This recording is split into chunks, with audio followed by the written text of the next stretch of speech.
किसी शहर में तीन मित्र रहा करते थे। उनमें एक राजा का बेटा था, दूसरा साहूकार का बेटा था और तीसरा मंत्री का बेटा था।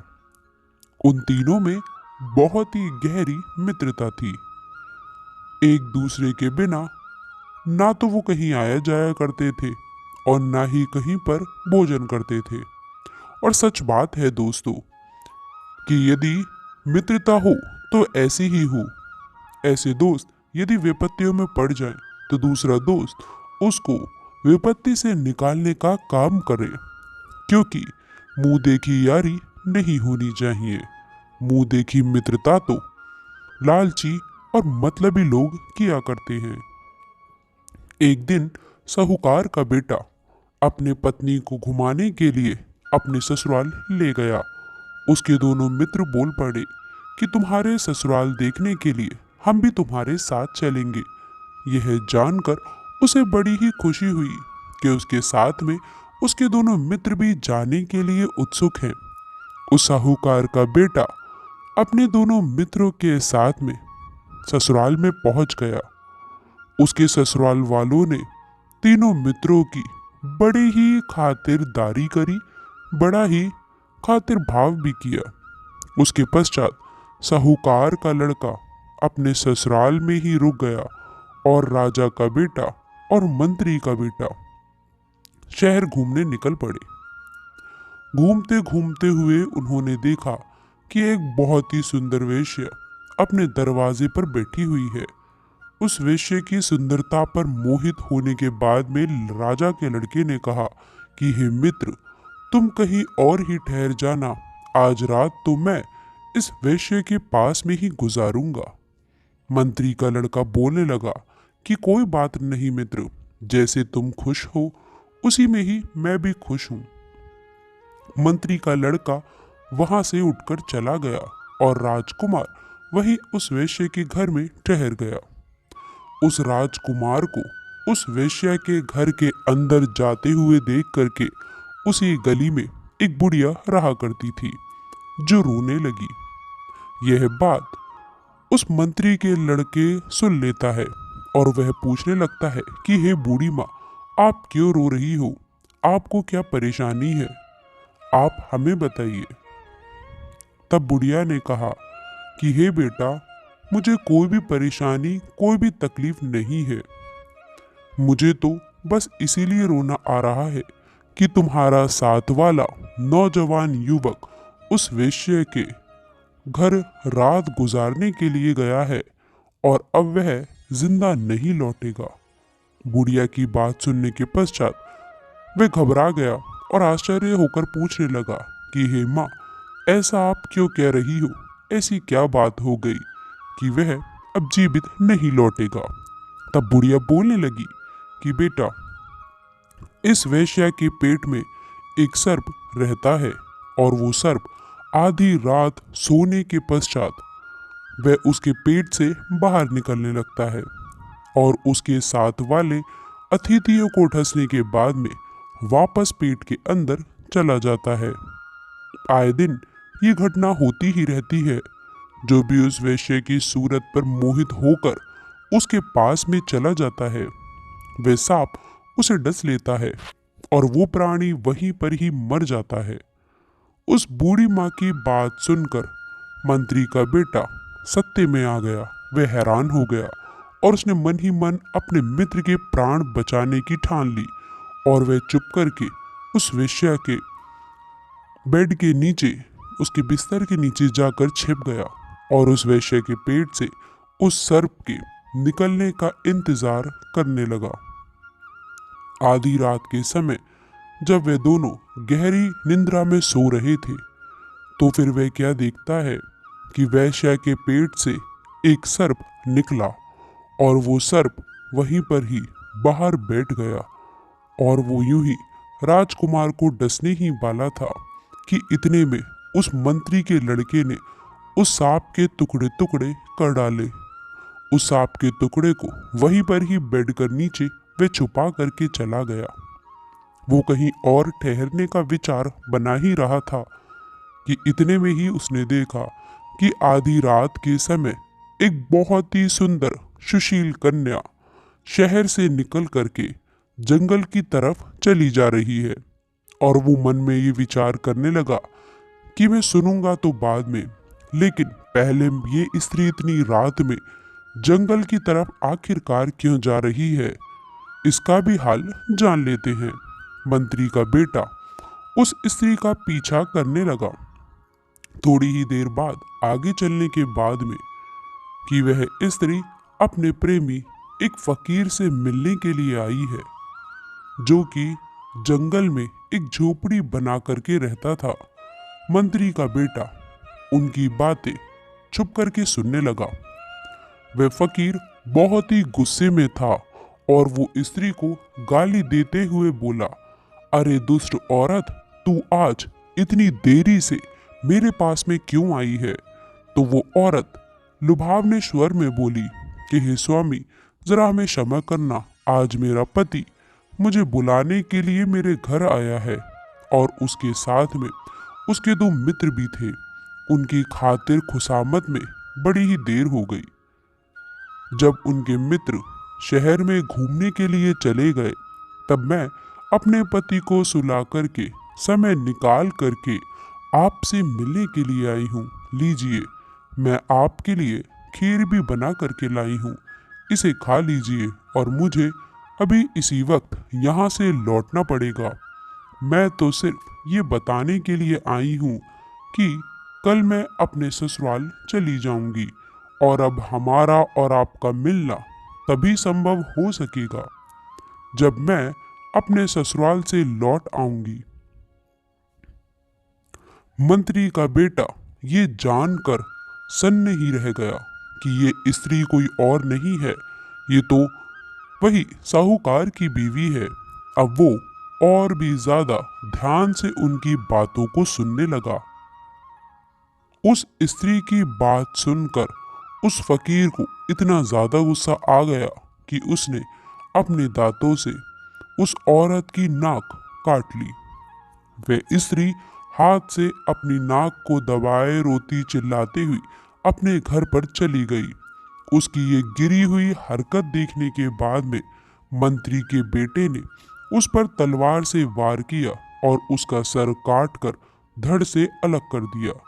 इसके बाद में वो मंत्री का बेटा वहां से चला गया और शहर के निकट एक मंदिर में ठहरने का विचार बनाया। तभी उसने क्या देखा कि एक चोर शहर में डाका डालकर आए हुए हैं और आज उनके हाथ बहुत सारा धन लगा है। वे उस मंदिर में इसीलिए आए थे कि जब वो चोरी करने गए थे तो जाते वक्त उस मंदिर में मन्नत मांग कर गए थे कि आज यदि हमारे हाथों बहुत सारा धन लगेगा तो हम सब इस देवी के मंदिर में राजा के बेटे की बलि चढ़ाएंगे। उनकी मन्नत अनुसार उनके हाथों बहुत सारा धन लग गया। राजा के बेटे को उनको वहां से ही उठा लाए और वह छोड़ो, राजा की लड़की को भी वह लोग मंदिर में बलि देने के लिए गए। उस लड़की की बड़ी चढ़ाने ही वाले थे कि इतने में मंत्री का लड़का अपनी तलवार से उन चारों के सर धड़ से अलग कर दिए और उस राज्य कन्या को जगाकर बोला कि बहन, ये दुष्ट चोर आपकी बलि देने वाले थे, लेकिन मैंने इन चारों को मारकर आपकी जान बचाई है और अब आप अपने घर पर वापस जा सकती हैं। और राजा की लड़की मंत्री के लड़के की बहादुरी देखने के बाद में बहुत ही प्रसन्न हुई। वे कही, भैया, तुमने मेरी जान बचाकर मुझ पे बड़ा ही उपकार किया है। अब एक उपकार और कर दो, जैसे आपने मेरी जान बचाई है वैसे ही मुझे सही सलामत महल तक पहुंचा दीजिए। उस मंत्री के लड़के ने सोचा, कह तो ठीक रही है, एक स्त्री भला रात में अकेले कैसे ही जाएगी। ये सोचकर वह उस राजकुमारी को महल में छोड़ने के लिए चला गया और जिस प्रकार से चोरों ने उस राजकुमारी का भ्रम किया था, हरण किया था, उसी तरह से राजकुमारी को महल में पहुंचा दिया। महल में पहुंचाने के बाद में उस राजकुमारी का मंत्री के बेटे को देख करके नीयत खराब हो गई। क्योंकि वो जवान थी, कन्या थी, उसके मन में काम वासना उत्पन्न हो गई और वो इस मंत्री के लड़के के गले में हाथ डालकर उसे अपनी ओर आकर्षित करने लगी। मंत्री का बेटा बोलने लगा कि हे बहन, ये अनुचित प्रस्ताव मेरे साथ में मत करो, मैं तुम्हें अपनी बहन मान चुका हूँ। आप कृपया स्वयं, आप मुझे नर्क में क्यों डालना चाहती हैं? दोस्तों, उस कन्या की बार बार कहने पर भी मंत्री का बेटा उसके बहकावे में नहीं आता है और फिर वो पीछे के रास्ते जो कुमंद लटक रहा था उससे डर करके जाने लगता है।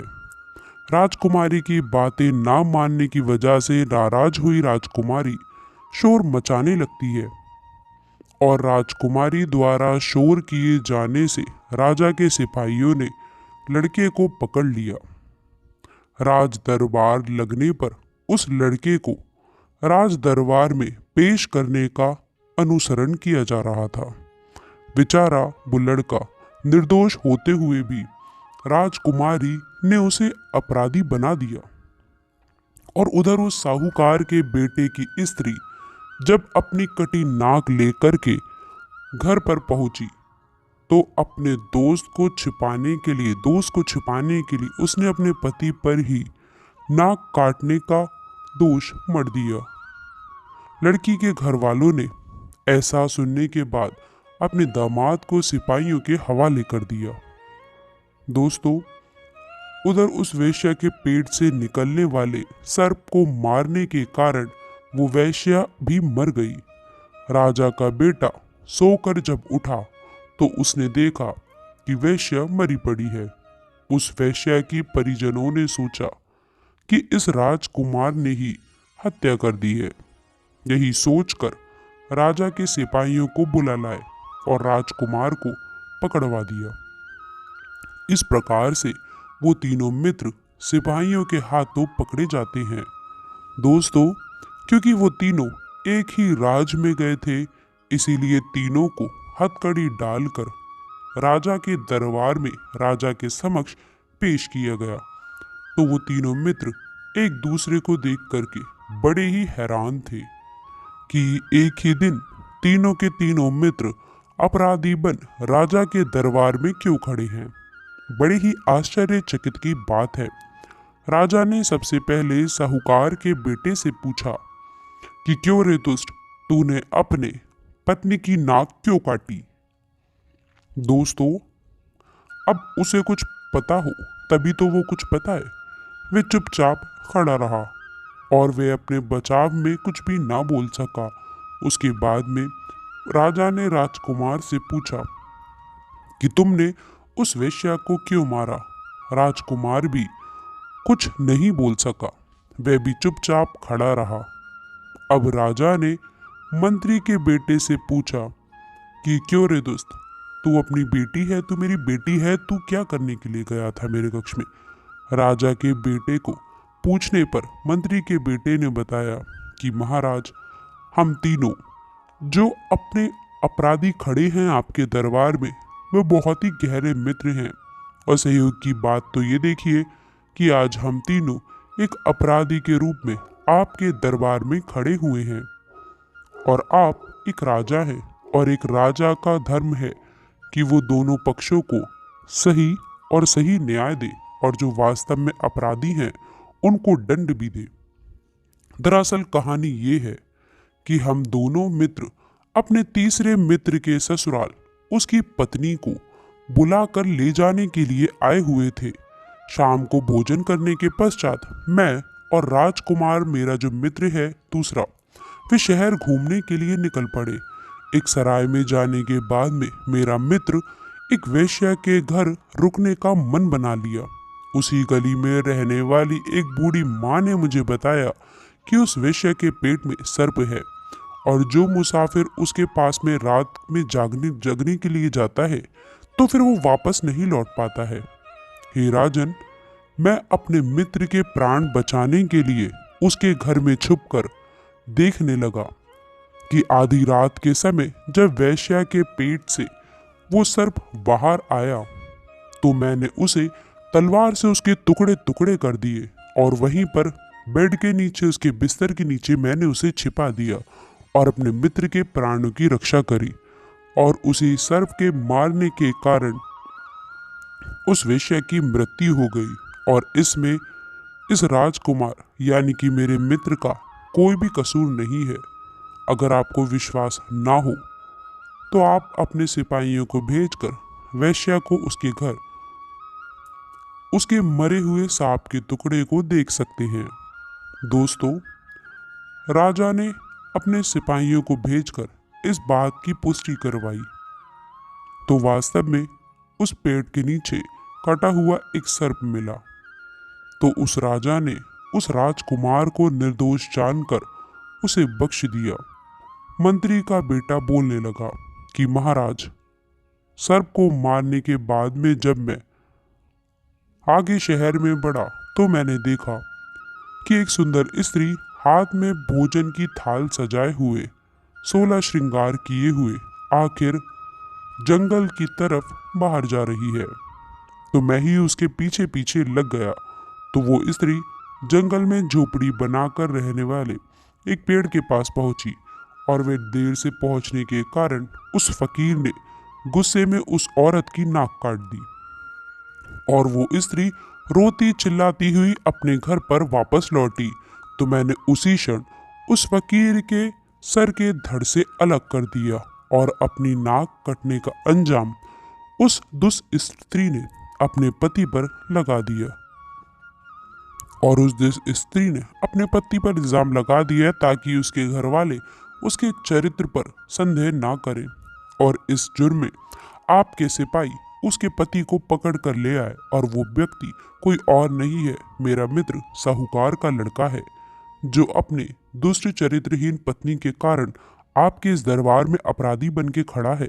हे राजन, यदि आपको विश्वास ना हो तो फकीर की झोपड़ी में अपने सैनिकों को भेजकर पुष्टि करवा सकते हैं। इस झोपड़ी में उसका कटा हुआ सर और उसके मुंह में उस स्त्री की कटी हुई नाक मिलेगी। राजा ने इस बात की भी पुष्टि करवाई तो बात बिल्कुल सच साबित हुई। अब राजा ने उस साहूकार के लड़के को भी निर्दोष होने के कारण छोड़ दिया। अब उस मंत्री के लड़के ने कहा कि हे महाराज, अब मेरी कहानी सुनो। मैं जब उस फकीर को मारकर लौट रहा था तो मुझे एक मंदिर के पास में चोर मिले जो कि आपकी बेटी का अपहरण करके उसकी बलि देने के लिए मंदिर ले गए थे। मैंने उन चोरों को मौत की घाट उतारकर आपकी बेटी के प्राणों की रक्षा करी और उसे मैं अपनी बहन मानता हूँ। रात्रि में जब मैं उसे महल में छोड़ने के लिए आया तो आपकी बेटी का मुझे देख करके नीयत खराब हो गई। मेरे लाख समझाने के बाद में भी इसने मुझे अपनी क्रिया चरित्र में फंसा दिया। उसकी मंशा ना होने के कारण वह चोर चोर कहकर चिल्लाने लगी और मुझे भागता देख यदि आपको मेरी बातों पर यकीन ना हो तो मंदिर में जाकर उन चोरों के कटे हुए सर मंदिर के पीछे हुए फिके हुए हैं, पुष्टि करवा सकते हैं। राजा ने ठीक वैसे ही किया, अपने सैनिकों को भेजा और उस मंदिर में कटे हुए सर को प्राप्त करवाया और इस तरीके से उस लड़के की सारी बातें सच साबित हुई और उन तीनों को राजा ने बड़े ही आदर के साथ में मुक्त कर दिया। दोस्तों, ये थी आज की हमारी ज्ञानवर्धक कहानी। तो दोस्तों, आशा करते हैं कि वीडियो में दी गई जानकारी आपको पसंद आई होगी। वीडियो अच्छी लगी हो तो वीडियो को लाइक करिएगा, अपने दोस्तों के साथ शेयर करिएगा। अगर आपने अभी तक चैनल को सब्सक्राइब नहीं किया है तो प्लीज़ चैनल को सब्सक्राइब करके बेल आइकन ज़रूर दबाइएगा ताकि आने वाली ज्ञानवर्धक वीडियो आपको सबसे पहले मिले। दोस्तों, कमेंट बॉक्स में सच्ची श्रद्धा से जय श्री कृष्ण, राधे राधे अवश्य लिखें।